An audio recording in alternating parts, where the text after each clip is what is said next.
I want to talk about letting go. There are some of us that are older than me, still don't know how to let go of folks. Spoke with a gentleman the other day. He had this thing for somebody in high school and he never did approach her. They went their separate ways, both got married, both got divorced, both had children. Children left the house.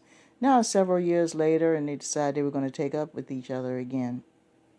Sometimes that situation works because they both grown and developed and became whole people and they might get along just right. Wrong. See, this gentleman was so fixated on this person. I don't know what happened. It must just unleash something unhealthy in his mind once he was finally able to get her. But he started to become very possessive, very jealous, and taking up a whole lot of her time. This woman is very independent. She has a lot of things going on. She has a full-time job and a business.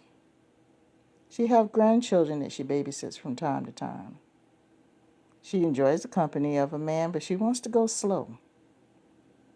She doesn't have any problem with including him in her life, but not on an everyday, all-day basis.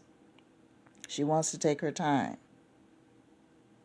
This fellow, on the other hand, I guess the whole idea that he was finally able to get the woman of his dreams that he wanted all those years ago, he's just way too overzealous. And even though they are a cute couple and they're both very nice individually, together they are a hot mess. And I mentioned this before in a previous audio about two people that you know that one person is good by themselves, the other person's good by themselves, but when they get together, they're a time bomb. That's what it is with these people.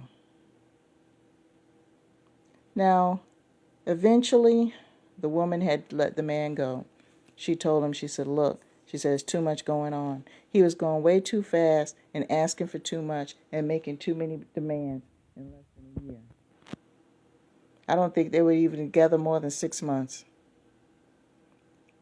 They discussed what they possibly wanted to do, and she expressed her concern and said, okay, I would like to do this eventually and da-da-da, but he wanted to do something right away. They instantly had a disagreement on how they were going to proceed with their permanent relationship. They had a problem with that. And after that, I guess because she didn't give him the answer that he wanted, he started to really show his true colors. So she told him very kindly, she started to ease away from him, not calling him as much, not making that many dates, scaling things back. Instead of seeing each other 4 to 5 times a week, she scaled it back 2, 3 times, eventually 1 time a week, just trying to ease out of the situation. Because nowadays, if you abruptly end a situation with a person who is emotionally unbalanced, that might be dangerous. So sometimes it's just best to just ease out of a situation sometimes. And that's what she was trying to do. And he popped up on her doorstep one day, early in the morning.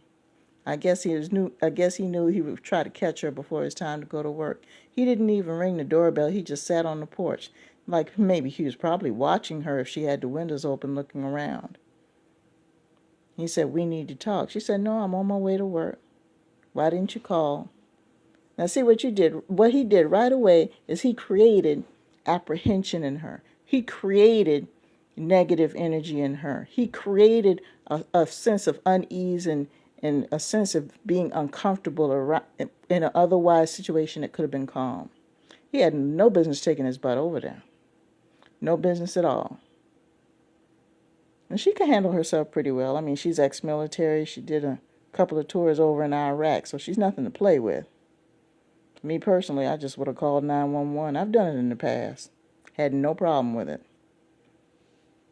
If we're done, we're done. Don't pop up on me. I'm not going to get my hands dirty, put my hands on you or anything like that, because you might have a weapon. But I'll let the boys in blue handle that one.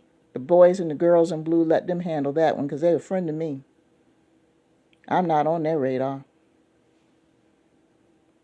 So this particular lady, she just very calmly told him it's over with, blah, blah, blah. The first thing this fool says, well, God told me that you were my woman and we're going to be together. Let me tell you something about this. Y'all need to stop using God as a weapon to suit your personal needs. Stop it. God don't like that. That's not funny.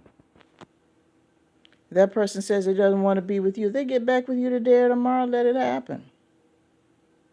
But you're sounding crazy now. When he said that, she said, you know what? She said, you got 10 seconds to get out of here. She said, you got a choice. She said, either you let the police take you or you let the undertaker take you. You have a choice. See, she never spoken to him like that before, so he kind of backed up, and she didn't hear from him anymore either. Sometimes you got to put your foot down and leave people alone.